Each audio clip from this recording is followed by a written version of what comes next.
Hello all, I hope you are doing well. So welcome to the 12th session of Java Fundamental Tutorial. इस video में हम पढ़ेंगे strings in जावा के बारे में. स्ट्रिंग्स एक बहुत ही ब्रॉड कंसेप्ट है in Java. So I have categorize this video into two parts. मैं दो पार्ट्स में ये पूरा स्ट्रिंग पार्ट कवर करूंगी, जिसमें पार्ट 1 में अभी पढ़ाऊंगी, इसके बाद पार्ट 2 आएगा. अगर आपको इस चैनल के वीडियोस अच्छे लगते हैं तो प्लीज़ इस चैनल को like share comment and subscribe ज़रूर करें. एंड कमेंट सेक्शन के नीचे कमेंट सेक्शन में मैं एक लिंक पेस्ट करूंगी, जिसको क्लिक करके आप इस वीडियो के related notes and important questions को एक्सेस कर सकते हैं free of cost. So thank you. I hope you will click on the comment section link. So let's begin the journey. तो इस वीडियो में मैं जो टॉपिक्स कवर करूंगी वो होगा इंट्रोडक्शन टू स्ट्रिंग्स. स्ट्रिंग्स क्या होता है, स्ट्रिंग कांस्टेंट पूल क्या होता है, स्ट्रिंग इमिटेबिलिटी क्या होती है, string comparison, string concatenation, string replace के बारे में पढ़ेंगे और use of to lower case and to upper case के बारे में पढ़ेंगे. नेक्स्ट वीडियो में मैं स्ट्रिंग बिल्डर, स्ट्रिंग बफर पे फोकस करूंगी, जो कि बहुत इंपॉर्टेंट कॉन्सेप्ट है स्ट्रिंग्स पार्ट का, और उसमें बहुत सारे और भी चीजें जो मैं कवर करूंगी. तो देख लेते हैं कि स्ट्रिंग क्या होता है. Strings are most widely used in Java programming. आपको पता है कि अगर किसी का नाम या फिर कोई भी सीक्वेंस ऑफ कैरेक्टर हमें स्टोर करना है तो हम स्ट्रिंग का यूज करते हैं. String basically represent of sequence of characters. In Java programming language strings are objects. Java में स्ट्रिंग जो होता है वो एक ऑब्जेक्ट होता है. तो Java platform provides a string class to create and manipulate strings. Java platform हमें एक स्ट्रिंग क्लास देता है जिससे हम स्ट्रिंग को मैनिपुलेट या फिर क्रिएट कर सकते हैं. अब यहाँ पे आते हैं. यहाँ पे मैंने एक स्ट्रिंग डिक्लेयर किया हुआ है, string s is equals to hello. तो ये मेरा हेलो जो है वो स्ट्रिंग है और s जो है वो एक रेफरेंस वेरिएबल है. ठीक है, क्या है? एक रेफरेंस वेरिएबल. सो रेफरेंस वेरिएबल मैंने पिछले वीडियोस में भी कवर किया हुआ है काफी इन डेप्थ, तो वहां पे भी आप देख सकते हो. बट यहाँ पे जस्ट आपको ये देखना है कि हेलो किसी जगह पे स्टोर होगा, सो उस लोकेशन को हम इस रेफरेंस वेरिएबल से एक्सेस कर सकते हैं. ठीक है. सो लेट्स मूव कि हम स्ट्रिंग को किन दो तरीकों से क्रिएट कर सकते हैं. By using literal, by using new. String हम दो तरीकों से डिक्लेयर कर सकते हैं. एक तो है बाय यूजिंग लिटरल और एक है न्यू ऑपरेटर. तो जब भी न्यू ऑपरेटर का यूज होता है तो आपको पता है कि हम उसे ऑब्जेक्ट बोलते हैं. तो अगर हम बाय यूजिंग लिटरल देखें तो मैंने यहाँ पे डिक्लेयर कर रखा है string s is equals to hello. तो जब भी आप स्ट्रिंग को बाय यूजिंग लिटरल डिक्लेयर करोगे तो वो हमेशा स्ट्रिंग कांस्टेंट पूल में जाएगा, जो कि एक पर्टिकुलर मेमोरी होती है विद इन हीप स्पेस. तो एक बार मैं आपको दिखा भी देती हूँ.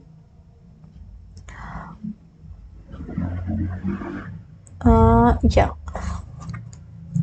सो सपोज मैंने यहाँ पर डिक्लेयर किया हुआ है बाय यूजिंग लिटरल. तो मैं यहाँ पर लिखती हूँ string s h is equals to Shachi, let it be Shachi लिख देते हैं. तो ये हमारा स्ट्रिंग है, ये हमारा रेफरेंस वेरिएबल है. अब ये चीजें कहाँ पे स्टोर होंगी? तो आपको पता है कि स्ट्रिंग जावा में एक ऑब्जेक्ट होता है और ऑब्जेक्ट कहाँ स्टोर होता है?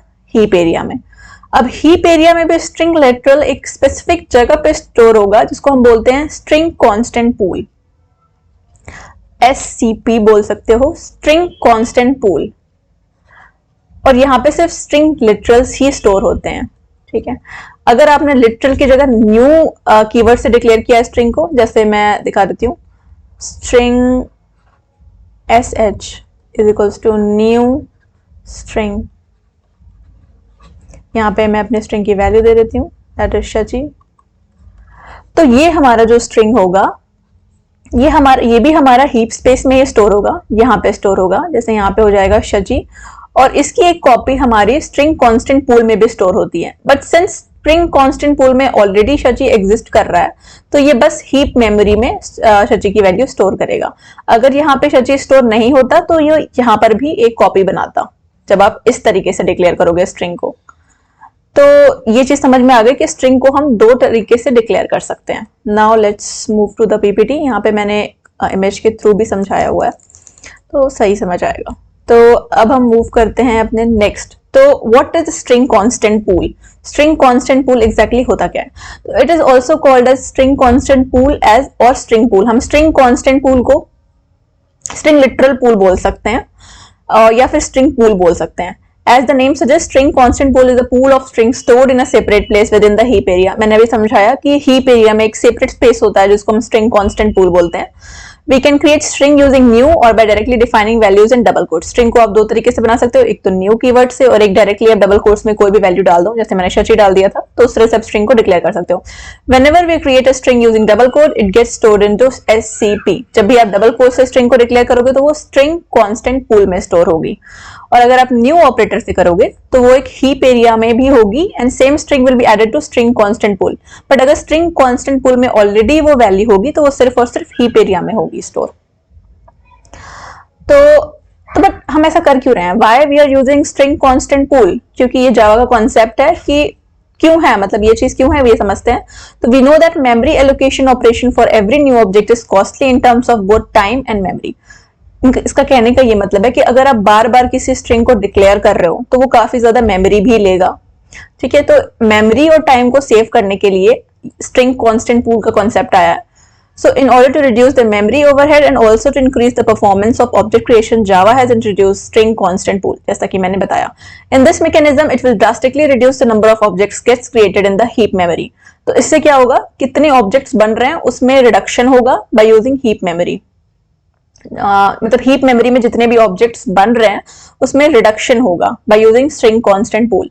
Each time we create a new string literal, JVM first look at the string constant pool. If the same string literal already exists in pool, तो मेरा कहने का मतलब ये है कि अगर हीप एरिया में स्ट्रिंग कांस्टेंट पूल में ऑलरेडी वैल्यू शची एग्जिस्ट करती है तो वो दोबारा उसको ऑब्जेक्ट नहीं क्रिएट करेगा, दोबारा स्ट्रिंग ऑब्जेक्ट नहीं क्रिएट करेगा। और उस केस में होगा क्या, जैसे सपोज मैंने एक स्ट्रिंग डिक्लेयर किया है, string s1 is equals to Shachi and string s2 is equals to Shachi. एक बार इसको ऐसे भी समझ लेते हैं। Let's open a new page. Don't say. तो जैसे कि सपोज मैंने दो स्ट्रिंग डिक्लेयर किया है, string s1 is equals to Shachi and string s2 is equals to Tripathi रख लेते हैं।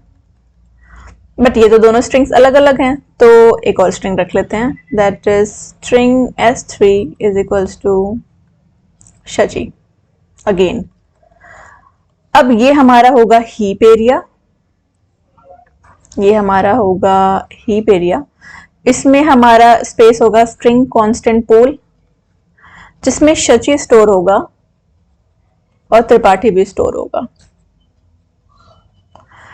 यहां पे शची की तरफ पॉइंट करेगा s1 और s3 भी, और त्रिपाठी की तरफ पॉइंट करेगा s2। तो अगर आप बेसिकली दो रेफरेंस वेरिएबल से सेम वैल्यू डिक्लेयर कर रहे हो, जैसे कि शची और शची मैंने s1 और s3 रेफरेंस वेरिएबल में स्टोर किया हुआ है, तो वो सेम एक शची पे ही पॉइंट करेंगे दोनों वेरिएबल्स। तो if string literal does not exist in a pool then new string will be created। अगर string literal में हमारी वैल्यू एग्जिस्ट नहीं कर रही है, string literal तो हम एक नया ऑब्जेक्ट क्रिएट करेंगे। अब SCP वर्क कैसे करता है ये देख लेते हैं। Whenever we create a string literal, the JVM checks the string constant pool first. If the string already exists, a reference to the pool return instance is returned. If string does not exist, new string instance is created। ये चीज मैंने आपको समझा दी है। इसका pictorial representation कुछ ऐसे है कि string s1 is equals to java, तो java यहाँ पे स्टोर हो चुका है। फिर मैंने s2 is equals to java भी कर दिया है, तो s1 और s2 दोनों ही java को पॉइंट कर रहे हैं क्योंकि दोनों एक रेफरेंस वेरिएबल है जो जिनकी वैल्यू जावा है। फिर मैंने s3 भी डिक्लेयर कर दिया है, तो वो भी इसी स्पेस को पॉइंट कर रहा है। अब अगर हम न्यू ऑपरेटर से अगर हम स्ट्रिंग को डिक्लेयर करेंगे तो we use new to create any object in Java and here also we are creating string object. We know that all objects are stored in heap memory. ये हमें पता है कि सारे ऑब्जेक्ट्स हीप मेमोरी में store होते हैं। ठीक है, ये चीजें रिपीटेटिव हो रही हैं तो हम आगे बढ़ते हैं। जैसे यहाँ पे आप देखोगे string s1 is equals to new string Java, तो मैंने बताया कि जब भी आप स्ट्रिंग s1 किसी भी स्ट्रिंग को न्यू ऑपरेटर से डिक्लेयर करोगे तो वो हीप मेमोरी में स्टोर होगी, बट SCP में भी उसको स्पेस मिलेगी। जैसे मैंने यहाँ पे जावा डिक्लेयर किया हुआ है, तो जावा SCP में भी स्टोर हुआ है, that is string constant pool में भी स्टोर हुआ है, और outside string constant pool heap area में भी स्टोर हुआ है। अब हम आते हैं दूसरा एक देख लेते हैं। तो S2 मैंने डिक्लेयर किया, यहाँ पे भी मैंने सेम वेरिएबल डिक्लेयर किया हुआ है, बट अब यहाँ पे ये चेक कर रहा है कि ये ऑलरेडी स्ट्रिंग कांस्टेंट पूल में तो स्टोर्ड है, तो इसलिए वो बस आउटसाइड स्ट्रिंग कांस्टेंट पूल एक नया रेफरेंस वेरिएबल क्रिएट कर रहा है और वहां पे जावा को स्टोर कर रहा है। तो अब हम पढ़ेंगे स्ट्रिंग इम्यूटेबिलिटी। तो ये बहुत ही पॉपुलर क्वेश्चन है कि स्ट्रिंग इम्यूटेबल क्यों होता है, इम्यूटेबिलिटी का क्या मतलब होता है। तो ये हम समझते हैं। Whenever we try to alter the existing string object, कोई अगर आपने स्ट्रिंग ऑब्जेक्ट बनाया है और उसको आप अगर अल्टर करना चाह रहे हो, अल्टर करना मतलब होता है कुछ उसमें चेंजेस करना, then always new string object will be created. तो वो स्ट्रिंग ऑब्जेक्ट चेंज नहीं होगा, उसकी जगह एक नया स्ट्रिंग ऑब्जेक्ट क्रिएट होगा and original string object remains unchanged. और जो ओरिजिनल स्ट्रिंग ऑब्जेक्ट होगा वो एज इट इज वैसा ही रहेगा। जैसे मैंने एक स्ट्रिंग डिक्लेयर किया है जावा, मैं फिर से एक स्ट्रिंग डिक्लेयर कर रही हूँ जिसमें मैं जावा कोड्स लिख रही हूँ, उसी स्ट्रिंग को मैं मैनिपुलेट करने की कोशिश कर रही हूँ, तो वो जावा भी स्टोर रहेगा और जावा स्ट्रिंग्स एक नया ऑब्जेक्ट बनेगा।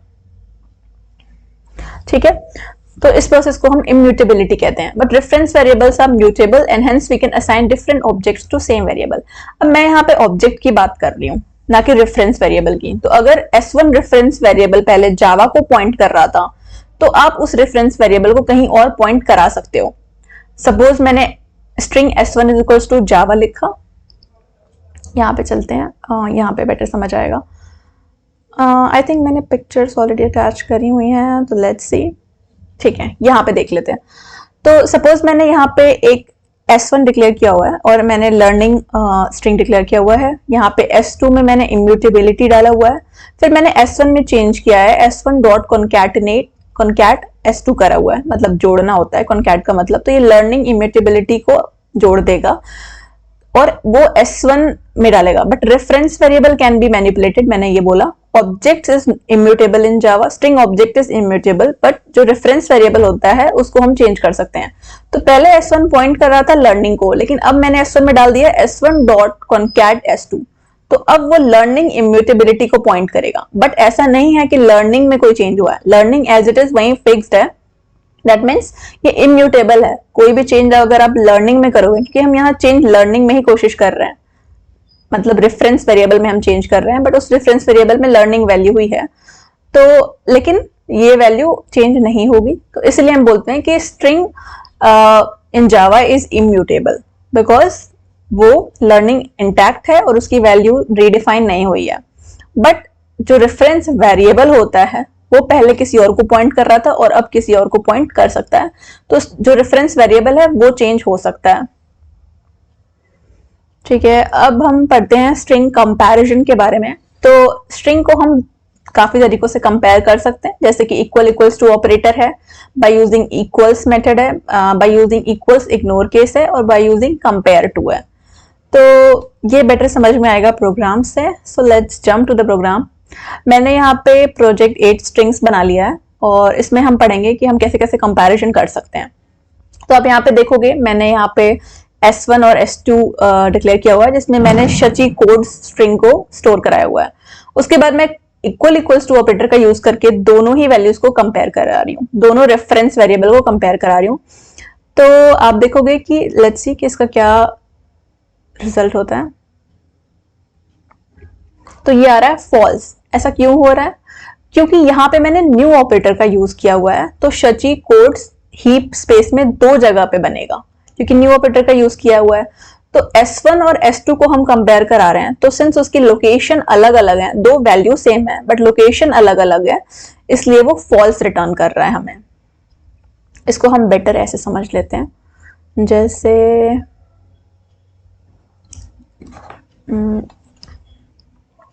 जैसे मैंने यहाँ पे, ये मेरी हीप स्पेस है,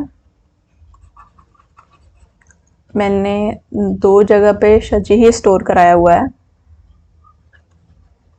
बस सिंस मैंने न्यू ऑपरेटर का यूज किया है तो ये अलग ऑब्जेक्ट, 2 अलग ऑब्जेक्ट्स बनेंगे हीप मेमोरी में। तो अगर मैं इसको S1 से रेफर कर रही हूँ, इसको S2 से रेफर कर रही हूँ, तो S1 equal equals to S2 करूंगी तो वो फॉल्स रिटर्न करेगा। ठीक है, क्योंकि जो S1 और S2 है वो लोकेशंस को कंपेयर कर रहा है और दोनों की लोकेशन तो सेम है नहीं, दोनों अलग अलग लोकेशन पे अलग अलग ऑब्जेक्ट्स हैं। तो इसलिए हमें फॉल्स रिटर्न होगा।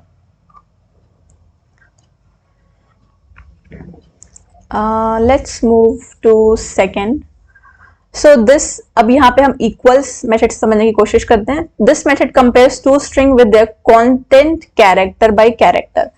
अब पहले तो हम लोकेशन से कंपेयर कर रहे थे, बट हम इक्वल्स का यूज करेंगे तो वो कंटेंट को कंपेयर करेगा। जो भी S1 में स्टोर है, जो भी S2 में स्टोर है, उनके कंटेंट को कवर करेगा, कंटेंट को कंपेयर करेगा। So this method returns true if two strings have exactly same content। अगर दो स्ट्रिंग में exactly same values हैं, जो कि यहाँ पर हैं शची कोड्स, तो ये ट्रू रिटर्न करेगा। अगर दोनों में कुछ भी मिसिंग है तो वो फॉल्स रिटर्न करेगा। हमेशा आपको इक्वल्स का यूज करना चाहिए, बिकॉज इक्वल्स टू है वो लोकेशंस को कंपेयर करता है। अगर दोनों की लोकेशन सेम है तो वो ट्रू रिटर्न करेगा, एल्स वो फॉल्स रिटर्न करेगा। और मोस्ट ऑफ द केसेस में हमें कंटेंट को ही कंपेयर करना होता है, ना कि लोकेशन को कंपेयर करना होता है। तो हमने इक्वल्स टू और इक्वल्स का यूज देख लिया। अब हम जंप करते हैं कंपेयर टू। तो इसमें हम पढ़ेंगे कंपेयर टू के बारे में। कंपेयर टू में भी हम स्ट्रिंग के कंटेंट को कंपेयर करते हैं। यहाँ पे अगर स्ट्रिंग के कंटेंट को हम कंपेयर करेंगे तो S1 और S2 सेम है, इसलिए 0 रिटर्न हुआ है। तो कंपेयर टू जो होता है वो एक इंटीजर वैल्यू रिटर्न करता है, लाइक 0, नेगेटिव या पॉजिटिव। तो अब यहाँ पे हमने S1 को कंपेयर किया S2 से, तो 0 रिटर्न होगा बिकॉज दोनों सेम है। अब यहाँ पे S1 और S3 को कंपेयर करेंगे तो S1 ज्यादा बड़ा है, इसलिए यहाँ पे पॉजिटिव वैल्यू रिटर्न होगी। और S3 और S1 को कंपेयर करेंगे तो S3 छोटा है S1 से, इसलिए यहाँ पे नेगेटिव वैल्यू रिटर्न होगी। ठीक है।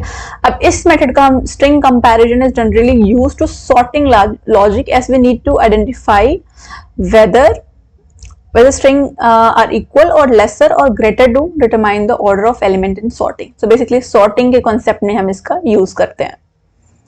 अब हम चलते हैं equals ignore केस में। तो ये तो नाम से ही समझ में आ रहा है कि ignore केस का मतलब क्या होता है कि ये कंटेंट को कंपेयर करेगा। अगर आपने अपर केस में लिखा है, लोअर केस में लिखा है, उससे ऐसे फर्क नहीं है, ये कंटेंट को कंपेयर करेगा, केस को इग्नोर करेगा।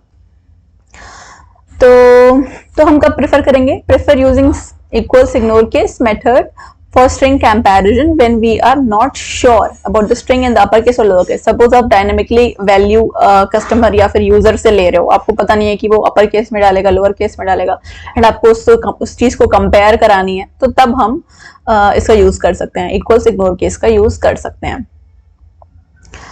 तो आई थिंक हमने कॉन्कैटिनेशन को कवर कर लिया, जिसमें हमने equals ignore case, compare to equal और इक्वल इक्वल देख लिया। अब हम आते हैं, सॉरी, हमने कंपैरिजन को फिनिश कर लिया। अब हम आते हैं कॉन्कैटिनेशन पे। कॉन्कैटिनेशन का मतलब होता है दो चीजों को जोड़ देना, कॉन्कैट करना। तो अब ये हम स्ट्रिंग्स का कैसे कर सकते हैं? प्लस ऑपरेटर का यूज करके, कॉन्कैट का यूज करके, स्ट्रिंग बिल्डर और स्ट्रिंग बफर का यूज करके। तो स्ट्रिंग बिल्डर और स्ट्रिंग बफर का कॉन्सेप्ट मैं तब कवर करूंगी जब मैं पहले आपको ये बता दूंगी कि स्ट्रिंग बिल्डर, स्ट्रिंग बफर होता क्या है। तो पहले हम बस ये दो चीजें देखेंगे कि हम स्ट्रिंग को कैसे कॉन्कैटिनेट कर सकते हैं यूजिंग प्लस ऑपरेटर और कॉन्कैट मेथड। तो स्ट्रिंग कॉन्कैटिनेशन में हम पहले देखेंगे प्लस ऑपरेटर का use. Plus operator internally string builder ही काम करता है यहाँ पे, जो भी हम प्लस ऑपरेटर यूज करते हैं, बट अभी हम यहाँ पे प्लस ऑपरेटर पे फोकस करेंगे जब तक हम स्ट्रिंग बिल्डर, स्ट्रिंग बफर ना पढ़ लें। तो यहाँ पे प्लस ऑपरेटर मैंने यूज किया है, लर्निंग, कॉन्कैटिनेशन, ये ऐड होकर रिजल्ट में आ जाएगा। एक बार मैं रन करा के दिखा देती हूँ, तो आपको रिजल्ट मिलेगा learning concatenation. Let's see, learning concatenation result में आ गया।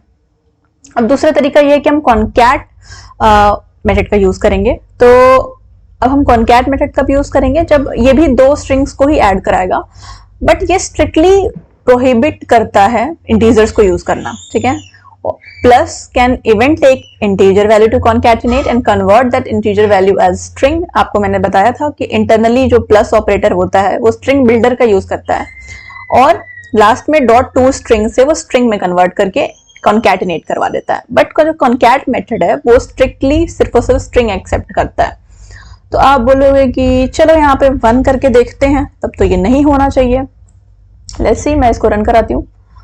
तो यहाँ पे तो मुझे नल पॉइंटर एक्सेप्शन आना चाहिए, बट नहीं आ रहा, ये तो ऐड कर दे रहा है। तो अभी भी आप डबल कोट्स में डाल रहे हो, जो कि डबल कोट्स में आप कुछ भी डालोगे तो वो स्ट्रिंग कंसिडर होता है। तो अगर मैं डबल कोट्स को हटा देती हूँ और सिर्फ 1 डालती हूँ तो मुझे एरर मिलेगी। लेट्स सी, तो ये बोल रहा है can not convert from int to string. तो ये स्ट्रिक्टली प्रोहिबिट कर रहा है कि आप स्ट्रिंग वैल्यू मत डालो भाई, हम कन्वर्ट नहीं कर सकते इसको। आप स्ट्रिंग वैल्यू डालो, इंटीजर मत डालो यहाँ पे। अब यहाँ पे देख लेते हैं कि अगर यहाँ पे तो मैंने बोला कि यहाँ पे इंटीजर भी आप कॉन्कैट कर सकते हो, तो लेट्स सी, प्लस ऑपरेटर का यूज करना ज्यादा अच्छा है तब तो मैं यहाँ पे देख लेती हूँ और मैं इसको सेव करती हूँ और मैं यहाँ पे रन कराती हूँ।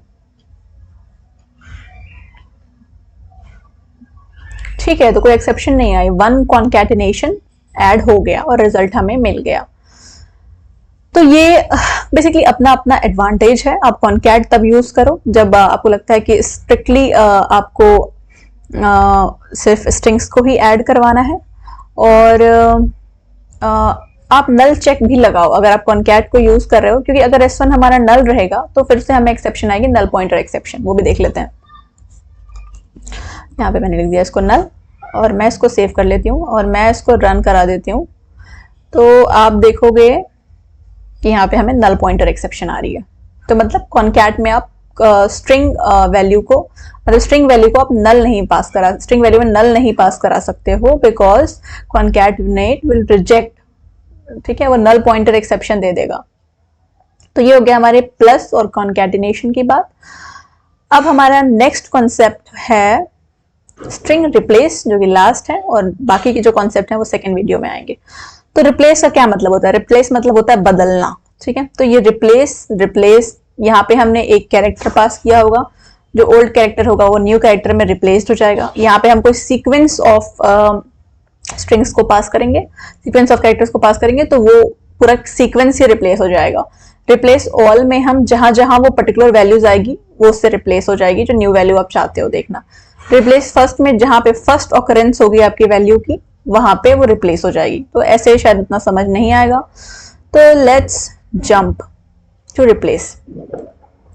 यहाँ पे मैंने यूज किया है डॉट रिप्लेस, और यहाँ पे मैंने दिया है ए को हम रिप्लेस करेंगे @ से, ठीक है। तो लेट्स सी कि हो भी रहा है कि नहीं हो रहा है। तो मैंने यहाँ पे इसको रन कराया, तो आ रहा है शची @ शची में ए जो है वो @ से कन्वर्ट हो गया। अब हम दोबारा देखते हैं, यहाँ पे सीक्वेंस ऑफ जो है स्ट्रिंग्स हैं, ठीक है। ओवरऑल ये एक स्ट्रिंग्स है, बट यहाँ पे सीक्वेंस काफी सारे यहाँ पे वर्ड्स हैं। तो यहाँ पे आप देखोगे Java is very easy to learn from YouTube Shachi codes. तो यहाँ पे मैं वेरी को रिप्लेस करा रही हूँ सो मच से, तो ये रिप्लेस होके हमें रिजल्ट मिल जाएगा। तो मतलब आप रिप्लेस की हेल्प से किसी स्टेटमेंट में अगर कोई वर्ड रिप्लेस कराना है, या फिर एक पर्टिकुलर वर्ड में कोई कैरेक्टर रिप्लेस कराना है, तो वो आप कर सकते हो। अब हम देखते हैं रिप्लेस ऑल का यूज। तो रिप्लेस ऑल यहाँ पे मैंने लिखा हुआ है, और जब मैं रिप्लेस ऑल करूंगी तो यहाँ पे जहां भी ए आ रहा होगा, चलो मैं यहाँ पे एक ए लगा देती हूँ और देखती हूँ कि ये हर जगह रिप्लेस कर रहा है कि नहीं। मैं इसको रन कराती हूँ, ठीक है। और यहाँ पे तो यहाँ पे आप देखोगे कि ये ए जो है वो हर जगह पे रिप्लेस हो जा रहा है। अब ऑल ऑकरेंसेस, यहाँ पे एक और प्रोग्राम मैंने जस्ट, यहाँ पे आप देखोगे कि यहाँ पे क्या हो रहा है, remove all numbers from strings. अब यहाँ पे मैंने क्या किया, रिप्लेस ऑल, यहाँ पे मैंने स्ट्रिंग्स की लिस्ट डिफाइन कर दी कि 0 से 9 के बीच में जितने भी इंटीजर्स हैं, जो कि नंबर्स हैं, वो उनको रिप्लेस कर दो। आप किससे कर दो? ब्लैंक से। तो इसका रिजल्ट आएगा यहाँ पे 1 2 3 4 5 6 7 8 9 सारा हट जाएगा, ब्लैंक से रिप्लेस हो जाएगा, और हमारा आउटपुट आएगा जावा इज वेरी इजी। ऐसे ही अगर हम यहाँ पे सीक्वेंस मेंशन कर दिए कि A to Z में जितनी भी चीजें आ रही हैं उसको जावा से रिप्लेस कर दो, तो अब यहाँ पे जितना भी इज भी जावा से रिप्लेस हो जाएगा, वेरी भी जावा से रिप्लेस हो जाएगा, और हमें रिजल्ट मिल जाएगा। तो ऐसे आई थिंक समझ नहीं आ रहा होगा, तो मैं इसको एक बार अनकमेंट करती हूँ। बट हमारा क्लास नेम भी डिफरेंट है, तो पहले हम क्लास नेम चेंज कर लेते हैं, because let's copy this and make this our class name. उसके बाद हम इसको कमेंट आउट कर देते हैं और इसको कमेंट कर देते हैं। तो मैंने ऊपर वाले प्रोग्राम को कमेंट आउट कर दिया है और नीचे मैंने ये कर दिया है। तो let's run this and see the output. तो आप देखोगे पहला आउटपुट है जावा इज वेरी इजी, बिकॉज यहाँ पे हमने 0 से 9 के सारे सीक्वेंस ऑफ जो नंबर्स हैं उनको हमने डिलीट कर दिया है, रिमूव कर दिया है बेसिकली। और किससे रिमूव किया है? एक स्पेस से, स्पेस भी नहीं है, ब्लैंक से। उसके बाद यहाँ पे हमने A to Z, जो भी A to Z की अकरेंस है उसको हमने जावा से रिप्लेस कर दिया। तो यहाँ पे आप देखोगे इज भी जावा से रिप्लेस्ड है, वेरी भी जावा से रिप्लेस्ड है, इजी भी जावा से रिप्लेस्ड है। अब ये बहुत ही पावरफुल मेथड होता है to replace the matching strings in Java, as we can pass any regular expression to replace the string rather than a specific matching string. तो आई होप ये चीज बहुत अच्छे से समझ में आ गई होगी। अब लास्ट है लोअर केस अपर केस। तो ये तो बहुत ही ईजी है। टू लोअर केस का मतलब होता है कि आपने जो भी यहाँ पे पास किया है उसको वो स्मॉल लेटर्स में कन्वर्ट कर देगा, और अगर आप यहाँ पे कैपिटल पास करोगे तो भी वो स्मॉल में कन्वर्ट कर देगा सारे को। और यहाँ पे अगर आप टू लोअर केस की जगह टू अपर केस यूज करोगे तो ये सारा अपर केस वैल्यू रिटर्न करेगा, राइट। तो I hope this from this video you have learn something about string. अगर आपको ये वीडियो अच्छी लगी है तो प्लीज इस चैनल को like, share, comment and subscribe करें। मोर ओवर ये स्ट्रिंग का एक छोटा सा कॉन्सेप्ट था। जो मेजर कॉन्सेप्ट है जो काफी ज्यादा यूज में आता है वो है स्ट्रिंग बिल्डर, स्ट्रिंग बफर। वो मैं नेक्स्ट वीडियो में कवर करूंगी, तो stay tuned to this channel. Thank you so much.